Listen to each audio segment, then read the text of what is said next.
We 19. We 19.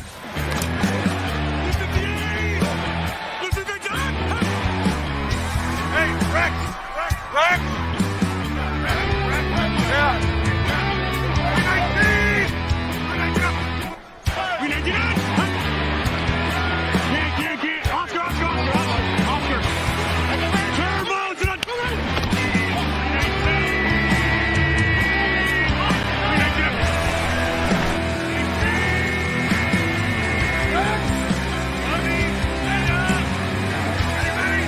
Give me east, right, flop. B right, all the way outside. Y, left. Fake, 396 bag. B hand, C puck. Is that long enough for you? 319. Check New York Bozo.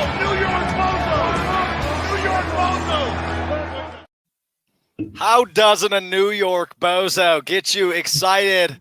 It's here, people. We're here. It's week number 1 of the NFL season. This is the pre-snap presented by Game On Wisconsin. I'm Alex Strouf, at Alex_Strouf on Twitter. And every week we're going to be doing this. We're going to be waking up at the crack of dawn, and we might as well crack one while we're at it. It looks like we've got a lot of new Glarus going on. I like to see that. Jacob Westendorf, Jimmy Christensen, join me. Guys, happy week 1. Gentlemen, good to be here. It is a long time. It's game day, my friends. Is there anything better than that? I'm so happy. I've never looked forward to wearing zebra striped pants more in my life. Wait, can you stand up for me, please? Oh, yeah, I got you. Yeah, thank you. These ones. Oh, wow. Oh, wow. Those are hot, dude. I'm a big fan of those. That's good stuff. I went to the store in them and everything. No shame. No, you shouldn't have shame. That's pretty sweet. Now, look, usually I would ask you guys how you are, but truthfully, I don't give a damn. I know you're both good, and I know we can get right into football talk. So obviously, the Packers kicking off their season today in Minnesota in about an hour from now, in fact. And it's a big one. It's a weird one. We don't know exactly what it's going to look like, but we'll dive into this over the course of the next 45 minutes. But before we get to Packers Vikings, there's a game in the books already. We might as well use that as our precursor to what happens today. Kansas City, Houston kicked off the season on Thursday with the reigning Super Bowl champions, the Chiefs, coming out on top 34-20, about 17,000 fans in attendance. Jacob, I know you watched it. What were some big takeaways from you?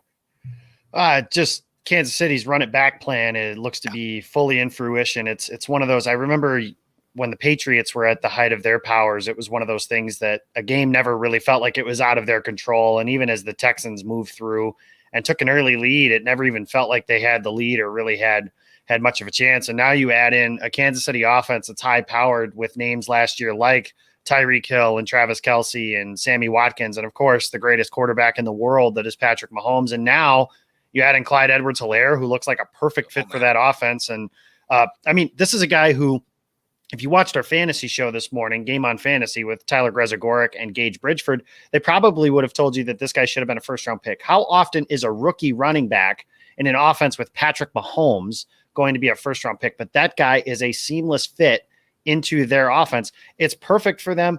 Their offense is phenomenal, and it wasn't even like it's not like they were trying to play fast, high-flying offense or anything like that. They move the ball as much as they can, as much as they want to. And I think that I picked them to repeat as Super Bowl champions this season. And I really have a hard time seeing how anybody's going to be able to stop them on a consistent enough basis. And then you add in the fact that their defense looked better than it was last year too. Yeah, early win, 34-20 again. The potent offense shows out with 34 points. The defense steps up, makes it a 2-possession win. Jimmy, what'd you see on Thursday night? Well, the scary part about the offense, besides Mahomes and Tyreek Hill being a cheetah, and is like if last year Sammy Watkins had a great week 1 as well, but if Sammy Watkins can be a consistent part of that offense, like it adds a whole nother dynamic. You don't have to. They're going to be so focused on Kelce and Hill that Sammy Watkins can really, if he stays healthy, be a huge part of that. And I was pissed he was on my fantasy bench. Well, that's just an idiotic move by you, and that's nothing. That's nothing we're strangers to. So nicely done, as always, James. So look, Clyde Edwards-Helaire was brought up. I just want to note this: I'm in 6 fantasy football leagues. I'm in way too many. How the hell? I'm a degenerate gambler. It's fine. I'll win Okay. like half of that money back, I think, because, I'm pretty confident, but we'll see what happens. But in one of the leagues, I got Clyde Edwards-Helaire, round 2, pick 9. He fell to whatever that is, the 19th pick in the draft. What a steal that was. No kidding. And it paid off. So, yeah, and I'm actually playing my girlfriend in that league this week. So that's a W all around the board for me so far. So good.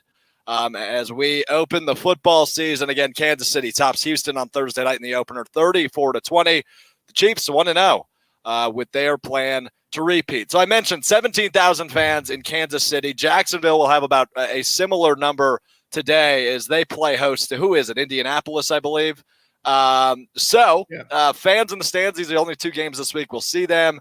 What do you guys expect to see from this? Obviously, Thursday night we got a good sample of what the somewhat capacity stadium would look like. We'll see it again today with Jacksonville, and the rest of the games, none. So what do you guys expect from week 1 fans-wise?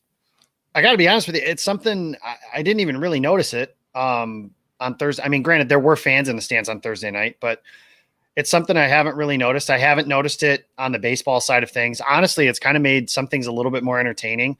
There haven't been any fans in any baseball games. So when a player drops an F-bomb or something like that, it's a little bit more noticeable.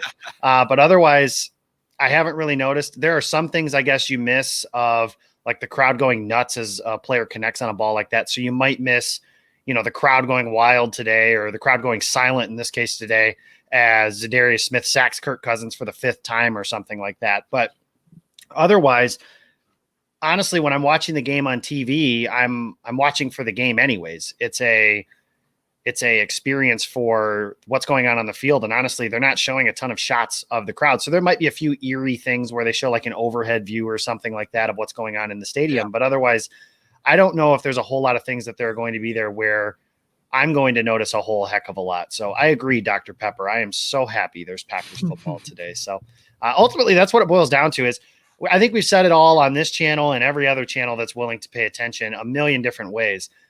I would rather have football with no fans than no football at all. 100%. So that's for sure. If that's the compromise that we had to make going through this season, I think that as of right now, the Packers are planning on no fans for the first 2 home games. Maybe that'll change as it gets closer to November. That remains to be seen. I have no idea if the plans will change on that. But if it does, cool. If not, then again, a compromise that I'm certainly willing to make to be able to watch the games on television, because I'd rather watch them on TV than not watch them at all. 100%, Jacob, with you. And how about the NFL? 0 positive tests heading into week 1. Quite amazing from all 32 teams that they were able to pull that off. That was something we talked a lot about. I've talked a lot about on airwaves. The NBA, they went into a bubble. They have less people to worry about. Whereas the NFL, each facility's got 100, 150 people minimum that they're testing daily, and no positive tests heading into week 1. So that's awesome to see. Really good news. Jimmy, I'll toss this one to you. Yep. One thing I am a little nervous about, though, with like the no positive test, is we just saw in the NBA the bubble where they have it's way more high tech, and you can see who's opening doors, when they're opening doors.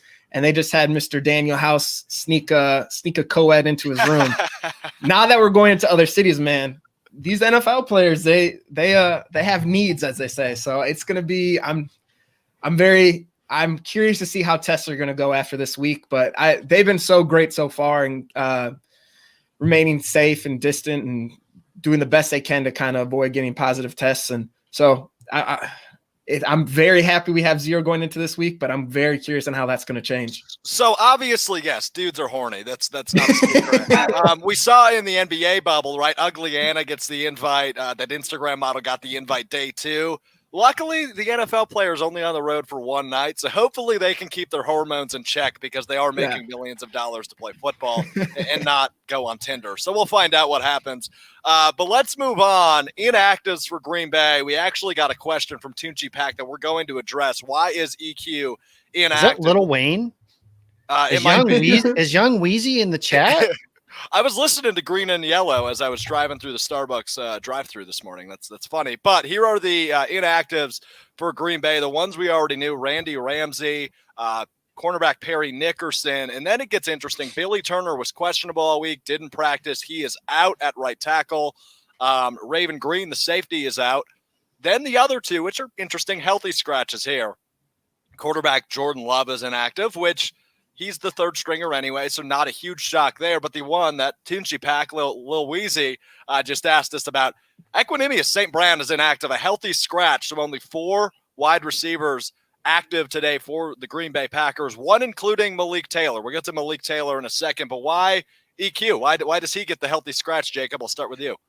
Oh, that's been one I've been trying to, and I even got caught up in it a little bit as far as the hype train of summer camp has gone along. But remember, guys, he has not played a meaningful football game since December 23rd, 2018. That is, let's do the math real quick, about 21 months ago. That is a long time to not play football. That's just a long time. That's a lot of time working against him. He might have the knowledge of the offense. Maybe he's fallen behind. I mean, we didn't see practice this year. We just kind of don't know what the case is. I know Alex mentioned only 4 receivers are active. Obviously, that doesn't include Tyler, Swerve, and Irvin as somebody that it sounds like they're going to use a lot of that stuff on. And they'll probably use a lot more 2 tight end sets. They'll move around guys like Robert Tonyan and Jay Sternberger and maybe Josiah DeGuara as well. But to answer your question specifically as to why EQ, it sounds like that he's somebody that just kind of has fallen behind. I think if they use a lot less of your 11 personnel, 3 wide receivers, then they really only have a need for guys like Devontae Adams and Alan Lazard and, moving in and out guys like MVS and now Malik Taylor. I'll be interested to see what the snap count percentage looks like for guys like Malik Taylor and MVS as your secondary wide receivers, if you will. But I'm guessing with them only having 4 receivers active, they're planning on using 1, Tyler Irvin in that role more like we saw at the beginning of training camp, and 2, fewer wide receivers just in general.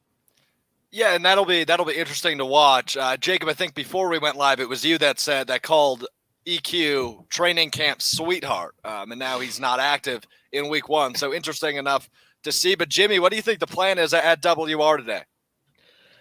It's like you said, Jacob. He missed football for 21 months, and I know Matt LaFleur kind of praised him for his knowledge of the offensive playbook. But if you're not really getting those snaps and you're not showing what you can do, like I know he had a strong camp, but coming off 21 months, it might have been a strong camp for someone who missed such a long time compared to someone who's been active and doing really well. So I don't know. I'm excited to see what they do at the tight end position, because Sternberg even mentioned too, before the training camp started, being in the slot a little bit more. We know DeGuara has the capability of doing that. Big Bob Tanyan's been another training camp sweetheart, to steal Jacob's phrase. So it's going to be interesting to see. And I think we're going to see a lot of bigger bodies out there, and kind of what they want to do with Jimmy Graham before they realized we had a skeleton of him. So we'll see what will happen, but I don't really think it matters, since Devontae is just going to tear up that weak secondary the Vikings have. So that's fair. But if Devontae is covered, let's just say he gets thrown to the wind, right? He gets some tough looks. What do we expect out of guys like MVS and Malik Taylor making his first start as a Packer, or first game as a Packer, rather? Probably not a start, but you get my point. Yeah, I'm huge on MVS this year. It's like the same. Yes, finally has the same offense 2 seasons in a row. He's okay, Boomer. He brings speed to the team that no other receiver can. I think this is going to be a big season for him. And Rodgers is also, and I know Rodgers praised a lot. He's praised Jake Kummerow left and right, and he got released. But I don't know. I think this is going to be a breakout game for MVS, because they're going to focus on Lazard. He was a big 3rd down target for Rodgers last season, and he's the hype train right now. So I think MVS can kind of sneak in and surprise some people. And that's that speed that this offense has really been missing since prime Jordy Nelson. If MVS can be that deep threat, that's something that can unlock this offense's potential to some levels that we really haven't seen since the run the table run in 2016, but more consistently really that 2014 run that the Packers have. Now, whether or not he can do that, I'm still a little skeptical on. Like I said, I was just like everyone else, expected the Packers to add somebody as a pass catcher, and they didn't do that early on. Obviously, in the draft, they didn't do that at all. The only receiver that they added was Devin Funchess, who obviously isn't playing. So for all intents and purposes, the Packers didn't add anybody of significance for the 2020 season to their pass catching core. So that's going to be interesting to see. They have a lot of opportunities. And what is that Herb Brooks always said, great moments are born from great opportunities. So that's going to be the thing to watch as we get kind of early in week 1. The story that we had at the end of last season is what we have here. You're incredibly inspirational, Jacob. I just want you to know that. Pulling that quote out of thin air. That's unreal, man. You are not something special. He's something special, Jimmy. Come on, Jimmy. He's special. Yeah. All right, so let's see. Dan, if you could remove Jimmy from the stream, Jimmy has since been relieved of his duties. Yes, Dan Kotnick on the sticks with us today. We appreciate producer Dan helping out this morning as we get you ready for week 1 kickoff. Green Bay and Minnesota going at it at what is the hell's the name of the stadium? Is it US Bird Bank Box? Stadium? Bird Box, I know you call it. Yeah, US Bank Stadium, I believe. But we've got a guest on the line, so I want to get to him. It's Ivan Carter jumping in with us in his 88 jersey. He's going to bring us. He wasn't wearing that when he jumped into the stream. Yeah, he saw what we were wearing. He went and put that crap on. Just looked away and popped it on. Alan Page, baby. Ivan, appreciate the time, my friend. Today, man, we could use them. How's everything on your end, Ivan? How we doing you're in San Diego, if I'm not mistaken, right? My favorite city in the world. Yeah, man, you'd be shocked. It's 75 and sunny. Just really? San Diego. That's so uncharacteristic. Here's been pretty good. The fire's been pretty bad in some other areas, a little more in East County, but where we are, it's been fine. It's been pretty hot, unusually humid, but it's San Diego, man. Like, we have nothing to complain about. Exactly. The best No city in the team. best city. No football team. That's fair. The Chargers did bounce, didn't they? Yeah, sorry about your Chargers. Mm-hmm. Yeah, So, Ivan, let's dive in. And we want to talk about Dalvin Cook. The Packers have struggled with him many times. 20 carries, 154 yards, a touchdown last season against Green Bay. He's on a contract year now. He talked earlier this week to the media, just didn't sound enthused about the whole contract situation. What do you expect out of Dalvin Cook, both today and in 2020? Well, I expected them to get a deal done by kickoff. The Vikings have this thing where they've done this. I remember with Xavier Rhodes one time. I believe it broke the morning of the first game. Last year, Anthony Barr was a New York Jet, as far as we all knew. They went back and gave him more money, and he changed his mind. They tend to get guys done that they want to get done. They redid Thielen's contract the 1 year when he was being underpaid. I expect that they're going to tear up Danielle Hunter's deal here soon. When you saw what Bosa and some of these other guys are getting, they're going to have to. But they've done right by their guys. And that I expected something good to happen. And I think he's just been professional the whole time. Remember, he had some problems at Florida State off the field. There's a reason why he slipped in that draft. And then other than he's had some injuries here or there, he's been a class act. He's liked in the locker room.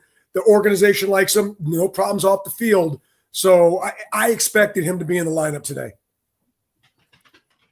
A group of the other thing is not just with Dalvin Cook, but the group in front of him. And it's a group that you've been very vocal about as a group the Vikings just simply, for all the weeping and gnashing of teeth in Cheddarland about how the Packers haven't invested in the wide receiving core, the Vikings have not invested in their offensive line. And it's a group last year that really struggled against the Packers, and really not just the Packers, a lot of other teams. Really, their season ended in San Francisco last year.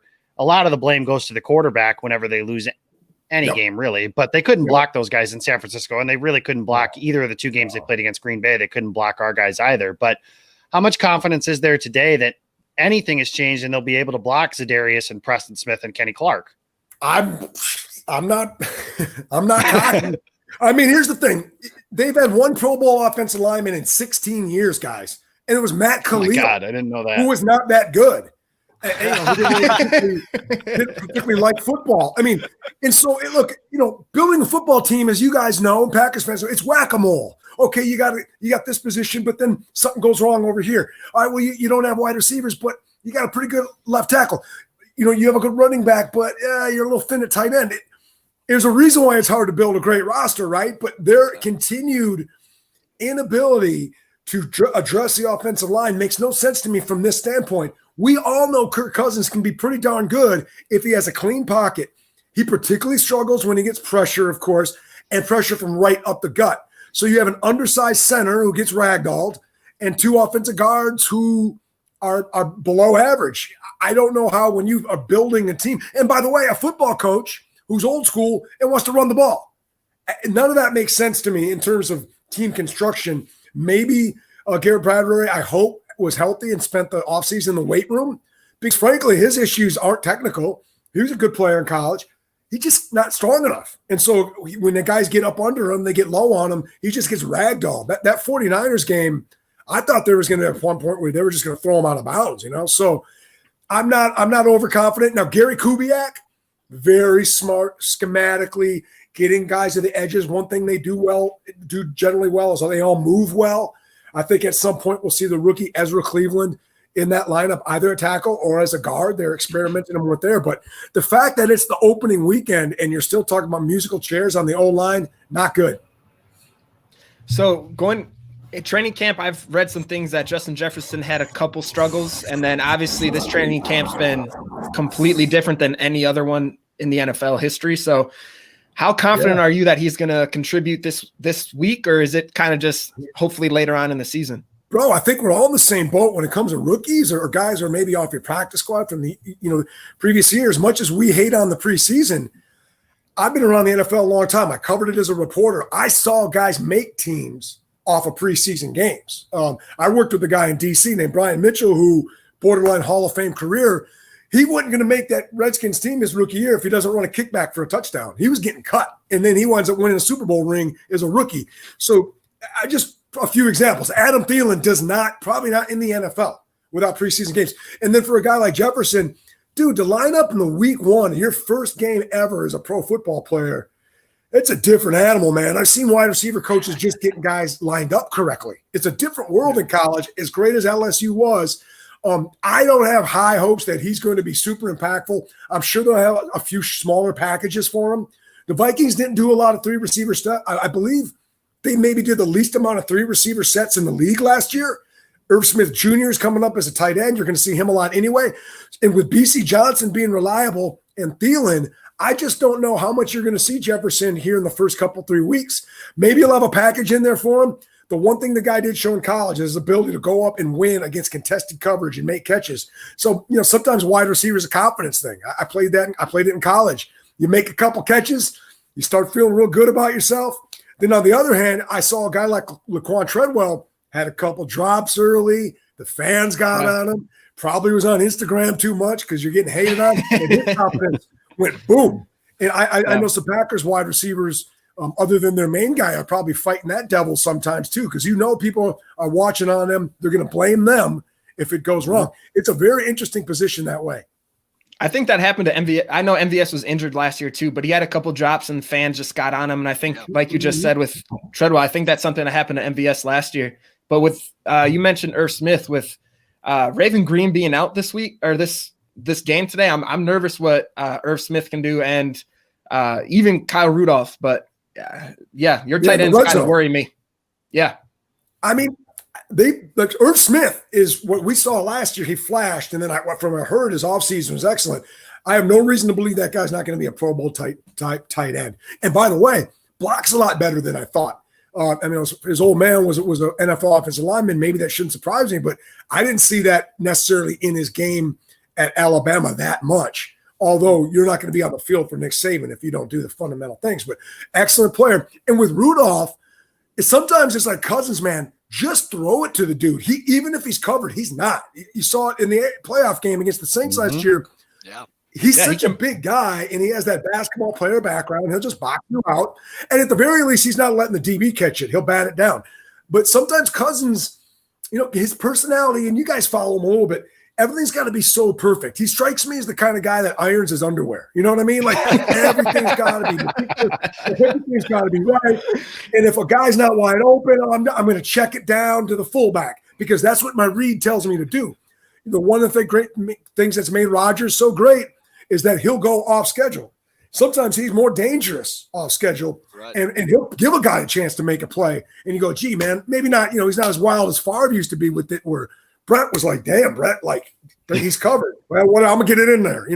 He's not like that. But sometimes I wish Cousins had a little more gunslinger in him, particularly when it comes to a guy like Rudolph, who can just go up and get the ball. He's really good at pushing off. Yeah, I mean, hey. Now you sound like a Saints fan, Jimmy. And by the way, let's not talk about grabbing and pushing off. Charles Woodson was the worst for you guys. At the end of his career, the guy couldn't run anymore. He was grabbing everybody, ragdolling, the ref standing right there, no flag. Percy Harvin's laying on the ground. I'm getting angry about it. Get out of here. You Great watch player, your mouth, great young player. man. You watch your mouth. I know. The electric Ivan Carter is joining us here on the pre-snap presented by Game On Wisconsin.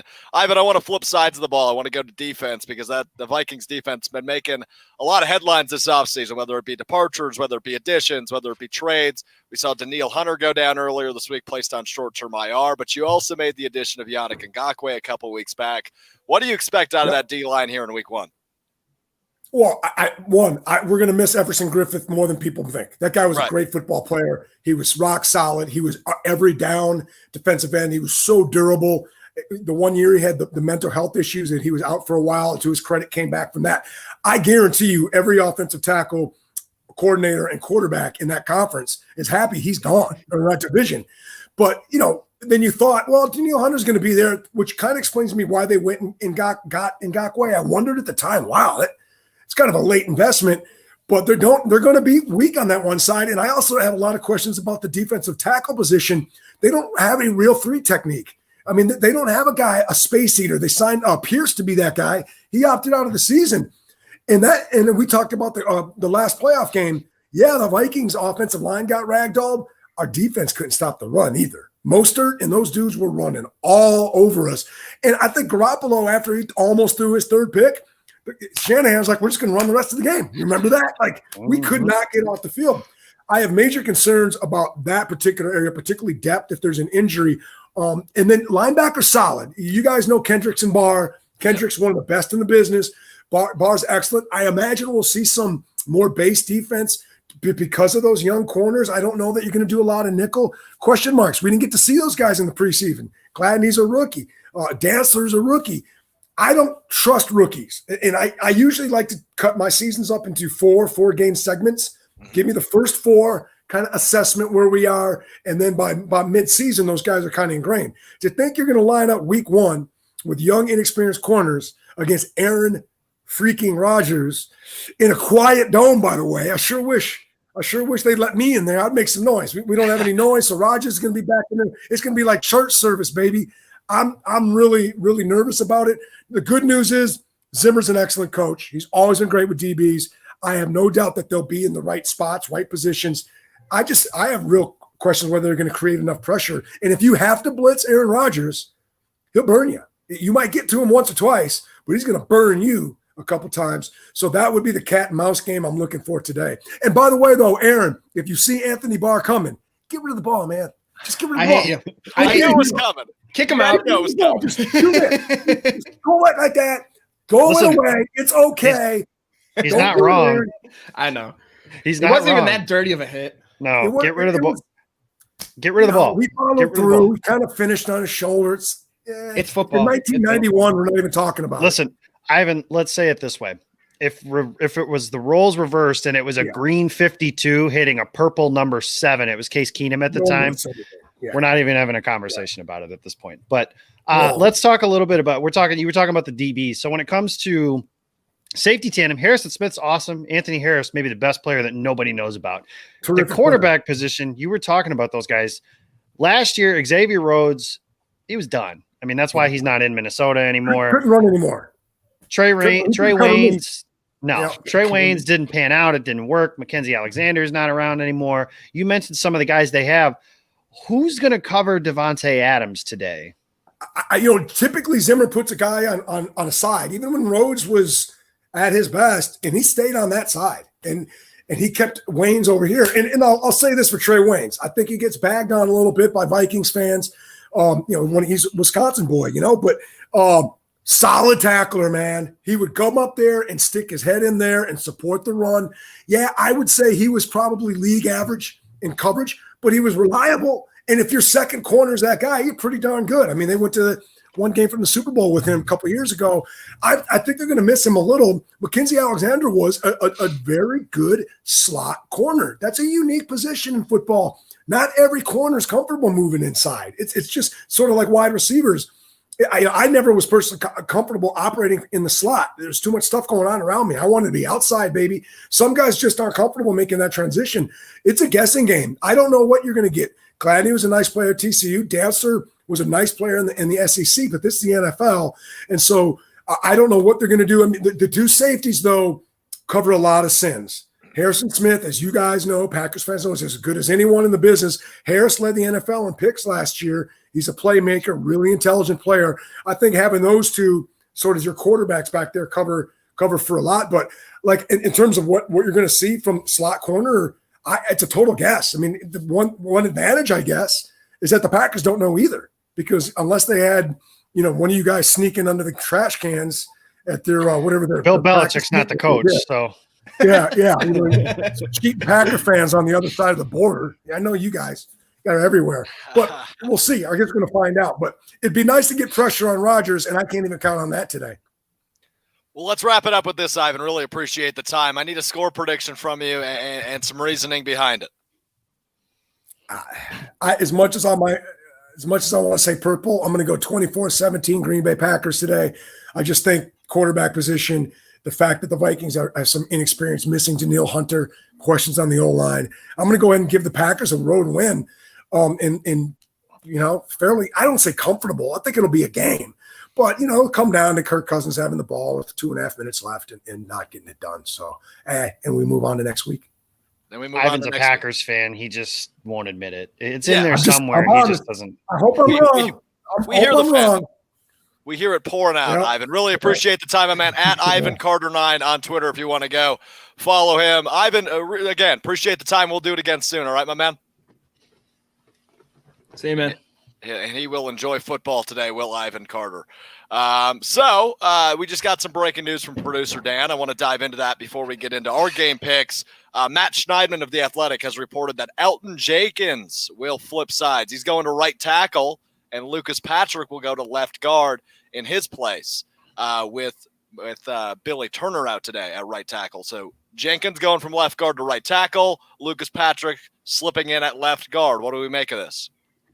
Well, he played right tackle in college. When it comes to offensive line play, I do tend to defer a little bit to my friend, the expert, Mr. Owen Reese. And I asked in the offseason if Jenkins could play right tackle, and he said, well, he could. It's probably not the best idea, but he could. But that's what they're going with. It's a question if, hey, Matthias, cheering from Sweden. That's awesome. Thanks for joining us. That's pretty cool. To answer the question, I guess I don't understand what the purpose of Rick Wagner is then. Did you pay him to be the swing tackle? I don't know. I just feel like you're investing. Then what happens next week when Billy Turner comes back? Is Billy Turner going to hop in and play left? It feels like you're unnecessarily playing musical chairs. I agree. Along the offensive line. Yeah. That's what I think. So I like you said, it's weird signing Rick Wagner, but one thing I like about this is it shows Matt LaFleur is going to put the best five out there, or the best players out there, no matter what. Doesn't matter if they just signed a contract, if they just signed an extension, you're going to have to earn your spot on the field. Sucks that Rick Wagner didn't earn his spot. Maybe his injury's still kind of lingering that we don't really know about, but that's one kind of positive from it is, it makes me trust LaFleur a little bit more. One thing I will add as a dissent to that is that Mike McCarthy used to do the same sort of thing, and we talked about playing musical chairs with him as a bad thing. So I guess you can spin it both ways. Me personally, from playing offensive line at a really crappy small private school, I liked knowing who was going to play next to me. And I know that the players have talked about liking who's going to line up next to them. The best lines that the Packers have had was when they knew David Bakhtiari knew it was Josh Sitton next to him, and Brian Balaga knew it was TJ Lang next to him, and they had Corey Lindsley in the middle, and they just kind of knew what those guys were going to do. And that group, I'm talking about the 2014 group specifically, those five guys started all 16 games that season, or 15 of 16 or something like that. That group had that continuity together. Now you're automatically, granted, I guess we kind of knew this with Billy Turner being out, but you're automatically making some dramatic switches in the first game. And I don't know. Maybe it'll work out. I don't agree with it. Yeah. It's nice that, not nice, but thankfully Danielle Hunter's not there, because I'd be much more worried if Danielle Hunter was playing this game. I agree. Also, I tried so hard to keep my composure, but my wife is the best, and she came up here to grab our puppy, and she literally started crawling so she didn't make a lot of noise. I was trying so hard not to laugh. What a saint. I know she's a sweetheart. I was dying, but fantastic. Yes, I understand why. So I mean, this is going to be an interesting one. We'll wait on the score predictions, but let's jump into our locks and upsets today. Let's go over the slate of NFL games today and tomorrow. We've got Seattle visiting Atlanta, New York, the Jets facing off in Buffalo against the Bills. We've got another NFC North matchup, of course. Chicago is at Detroit this week. Miami at New England. Philadelphia heads to our nation's capital technically and takes on the Washington football team. The now Las Vegas Raiders are going to Carolina to take on the Panthers. Indy is in Jacksonville, as mentioned. Jacksonville, the only game today that will have fans in the seats. Cleveland's at Baltimore. The Chargers go to Cincinnati to take on first overall pick Joe Burrow and the Bengals. It's Tampa Bay, Brady, and the Bucks go to New Orleans. Tom Brady's washed up. Wow. Okay, just throw that right out there. That's fine with me. I don't have the Bucks making the playoffs. So I don't either. I'm with Tom Brady's washed up. Tom Brady's washed up. There you go. Arizona at San Francisco, and what very well could be the game of the week. Mm-hmm. Dallas at Los Angeles, the Rams tonight. And tomorrow you've got Pittsburgh at the Giants and the Titans at the Broncos. So that is this week's slate. And Jacob, I'll defer to you. What's your lock this week? Lock of the week, the Buffalo Bills. To quote the legend, Chris Berman, nobody circles the wagons like the Buffalo Bills. That defense against the New York Jets, and I think that the Bills are just going to be able to do a little too much against them. The Jets, it's just not a great matchup for them. So I like the Bills. Jimmy. My lock for this week, I have the Philadelphia Eagles beating the Washington football team. I just think Washington had a decent defense last year. It showed some flashes and bringing Chase Young. Obviously, he's a monster, but we think he's going to be a monster. But I just think Wentz is healthy. Right now, Deshaun Jackson is healthy. I think they're just going to be a little too much for that defense to handle, and I don't trust Dwayne Haskins. So Eagles over the football team. Chase Young, he's a football guy. Washington, they're a football team. They're a football team indeed. My lock this week, I've got the Cowboys over the Rams. I think that is tonight, Sunday night. So I will go with Dallas over the Rams. I'm high on Dallas. Obviously, a lot of praise surrounding them with the addition, of course, of Mike McCarthy. Jason, Arizona Cardinals lock of the week. They're an underdog. So I like his style. I'm digging that. We'll go to our upsets. Jacob. Upset, I do. Well, some people might think this is like a big upset, but I'm not as bullish on the Seattle Seahawks as some people are this year. So the Seahawks are favored by 1.5. I like the Atlanta Falcons to beat them this week. Yeah, that might be a good one.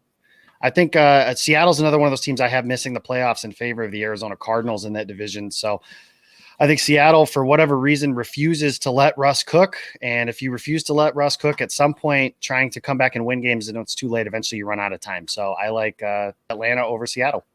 James, what do you got, buddy? I'm going to go. I know Jason just put in there that he was just kidding. I don't believe him. I think he was super serious. I'm actually going to go for he hates the Cardinals. So yeah. I'm going to go for my upset. I am actually going to go Cardinals over the 49ers. He changed on us. No, I put that yesterday. Oh, did you? All right, well, then we're in agreement. Yeah. Yeah, you barbarian. Is that the one you're picking? Yes, I'm also Arizona as the upset. Well, I got a 7-point favorite. I got a second one. I was also debating doing Giants over the Steelers. I think Big Ben's coming back after missing like almost a whole season last year. We don't know how his elbow is. They have Juju Smith, who had a rough year last year. I don't know. And Giants they've been improving, and maybe Daniel Jones will show us that Danny Dimes again. So let's go Giants over Steelers. I like that pick as well. Giants over Steelers on Monday night. So Monday night to me, it always seems, and I don't know if I just sound insane when I say this, but Monday night opening weekend or opening week when we have two games, it always seems like the underdog wins both of those Monday night games every year to me. I could have just made that, constructed that in my head. I'm not sure, but that's just how it seems. So I think Denver and New York walk away with wins tomorrow. Let's jump into this one. It's Green Bay. It's Minnesota. No fans in Minneapolis. Green Bay coming off of a 13-3 season, an NFC Championship game run. Minnesota, not quite as good as that because they're the Vikings. But how do we think this season starts? I'm going to switch the order. Jimmy, lead us off with your game prediction. All right, my game prediction for this, I'm switching this one up a little bit just by 1 point. I'm going to go Packers 27 and Vikings 16. I think they're going to get one touchdown, and then they're going to do their bend, don't break, and hold them to a few field goals. But Packers 27, Vikings 16. I can get behind that, Jacob. Vikings can't block the Packers defense. They can't guard Devontae Adams. Packers have the advantage at quarterback, pass rush, offensive line, and secondary. Green Bay 31, Minnesota 10. Well, I guess it falls on me to make it unanimous then. I think we're all wearing Packers jerseys. Are you shocked we're picking the Packers? Because, well, you shouldn't be. I'm also going Green Bay. I'm going lower scoring because I don't know what to expect with the lack of preseason. These guys haven't taken real full-speed reps probably at all yet, outside of a few scrimmages. So my score, 21-13, Green Bay on top. I think Aaron Rodgers has a day, but you're going to see some missteps in the offense. Even though it is year 2 of a Matt LaFleur offense, you're going to see some missteps. It's just bound to happen. Don't take it too personally. 21-13 is my prediction. So 3-0 for the Packers. Let's really hope this isn't a jinx.